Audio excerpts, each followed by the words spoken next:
Soybean അച്ചാറിടാൻ വേണ്ടിയിട്ട് ഞാനിവിടെ കുറച്ച് സോയാബീൻ എടുത്തിട്ടുണ്ട്. ഇനി ഇതിലേക്ക് നന്നായി തിളച്ച വെള്ളം ഒഴിച്ചു കൊടുക്കുകയാണ്. ഒരു 15 മിനിറ്റ് ഈ വെള്ളത്തിൽ ഇരിക്കട്ടെ. സോയാബീൻ ഒന്ന് നന്നായി കുതിർന്ന് കിട്ടാൻ വേണ്ടിയിട്ടാണ്.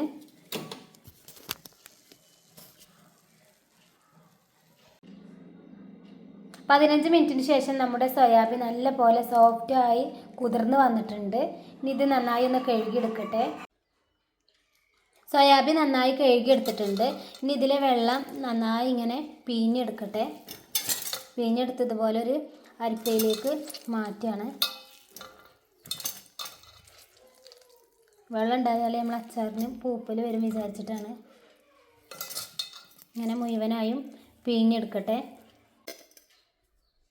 സോയയിലെ വെള്ളം പരമാവധി ഞാൻ പിഴിഞ്ഞെടുത്തിട്ടുണ്ട്. പിഴിഞ്ഞെടുത്ത സോയാബീനിലേക്ക് ആവശ്യത്തിനുള്ള മുളക് പൊടി, കാശ്മീരി ചില്ലി പൗഡറാണ് ചേർത്തിട്ടുള്ളത്. കുറച്ച് ഉപ്പ്, കുറച്ച് മഞ്ഞൾപ്പൊടി ചേർത്ത് നന്നായി ഇളക്കിയെടുക്കുകയാണ്. നമുക്ക് ഫ്രൈ ചെയ്തെടുക്കാൻ വേണ്ടിയിട്ടാണ്. ഇനി നമുക്കിത് 10 മിനിറ്റ് റെസ്റ്റ് ചെയ്യാൻ വെച്ചിട്ട് ഫ്രൈ ചെയ്തെടുക്കാം. എണ്ണ ചൂടായി വന്നിട്ടുണ്ട്. അതിലേക്ക് നമ്മൾ നേരത്തെ റെഡിയാക്കി വെച്ച സോയ ഇട്ട് കൊടുക്കുകയാണ്.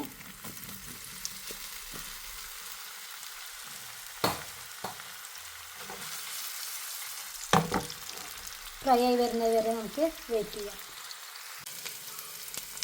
അച്ചാറിനുള്ള സോയാബീൻ മുഴുവനായി നമ്മളൊരു 10-15 മിനിറ്റ് ഫ്രൈ ചെയ്തെടുത്തിട്ടുണ്ട്. ഇനി നമുക്ക് ഫ്ലെയിം ഓഫാക്കാം. സോയാബീൻ അച്ചാറിടാൻ വേണ്ടിയിട്ട് ഞാനൊരു പാൻ അടുപ്പിൽ വെച്ചിട്ടുണ്ട്. അതിലേക്ക് എള്ളെണ്ണ ഒഴിച്ചു കൊടുക്കുകയാണ്. എള്ളെണ്ണ ഒഴിച്ചു കൊടുത്തിട്ടുണ്ട്. ഇനി അതിലേക്ക് കടുക് ഇട്ട് കൊടുക്കാം.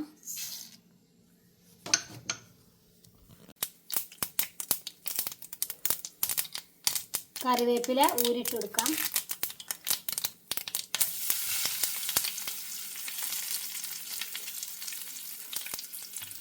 നമ്മുടെ കട്ട് ചെയ്ത് വെച്ച വെളുത്തുള്ളി, പച്ചമുളക്,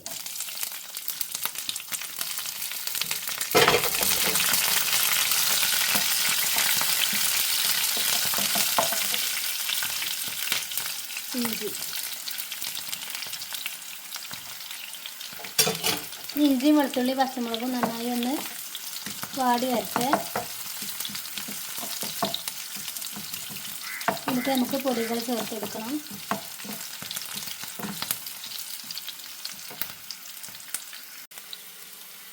ഉള്ളിയൊക്കെ ഒന്ന് കളർ മാറി വരാൻ തുടങ്ങിയിട്ടുണ്ട്. ഇനി അതിലേക്ക് അച്ചാർ പൗഡർ ചേർത്ത് കൊടുക്കുകയാണ്. കാശ്മീരി ചില്ലി പൗഡർ, ആവശ്യത്തിനുള്ള ഉപ്പ്. സോയാബീൻ ഫ്രൈ ചെയ്തപ്പോൾ നമ്മൾ ഉപ്പിട്ടതാണ്, അതുകൊണ്ട് വളരെ കുറച്ച് ഉപ്പാണ് ചേർത്ത് കൊടുക്കുന്നത്. നന്നായി ഇളക്കി കൊടുക്കുക.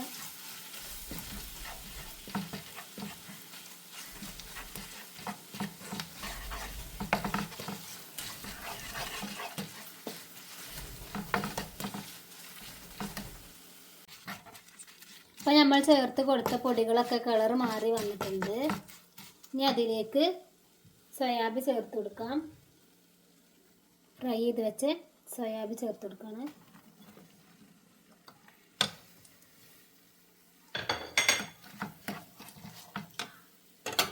കുറച്ച് ഈത്തപ്പഴം കുരു കളഞ്ഞ് കട്ട് ചെയ്ത് വെച്ചിട്ടുണ്ട്.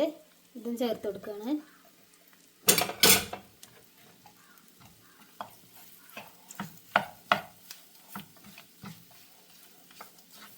ഒരു 2 മിനിറ്റ് ഇളക്കിയതിന് ശേഷം നമുക്കിതിലേക്ക് വിനാഗിരി ചേർത്ത് കൊടുക്കാം.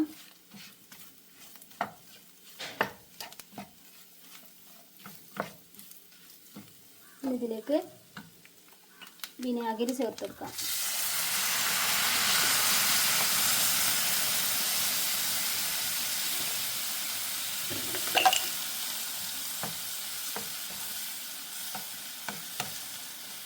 ഇനി വിനാഗിരി ഒന്ന് തിളച്ച് വരട്ടെ. എന്നിട്ട് നമുക്ക് ഫ്ലെയിം ഓഫാക്കാം.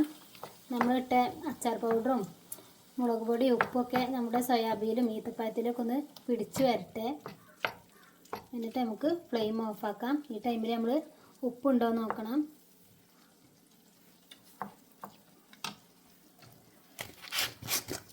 ഉപ്പ് കുറവാണെങ്കിൽ ചേർത്ത് കൊടുക്കുക. കുറച്ച് കായപ്പൊടി ചേർത്ത് കൊടുക്കുന്നുണ്ട്, നല്ലൊരു ഫ്ലേവറിന് വേണ്ടിയിട്ടാണ്.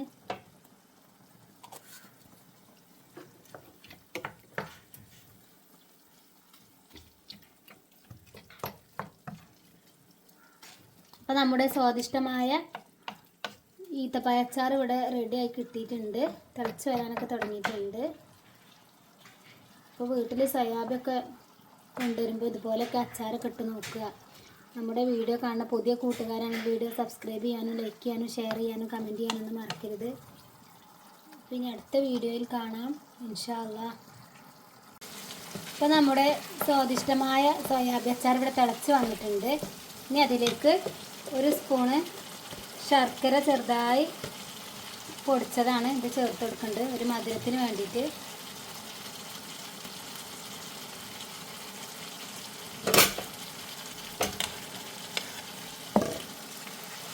ഇനി നമുക്ക് ഫ്ലെയിം ഓഫാക്കാം. അപ്പോൾ നമ്മുടെ സ്വാദിഷ്ടമായ സോയാബീൻ അച്ചാർ ഇവിടെ റെഡി ആയി കിട്ടിയിട്ടുണ്ട്. അപ്പോൾ നമ്മുടെ വീഡിയോ കാണുന്ന പുതിയ കൂട്ടുകാരാണെങ്കിൽ വീഡിയോ സബ്സ്ക്രൈബ് ചെയ്യാനും ലൈക്ക് ചെയ്യാനും കമൻറ്റ് ചെയ്യാനൊന്നും മറക്കരുത്.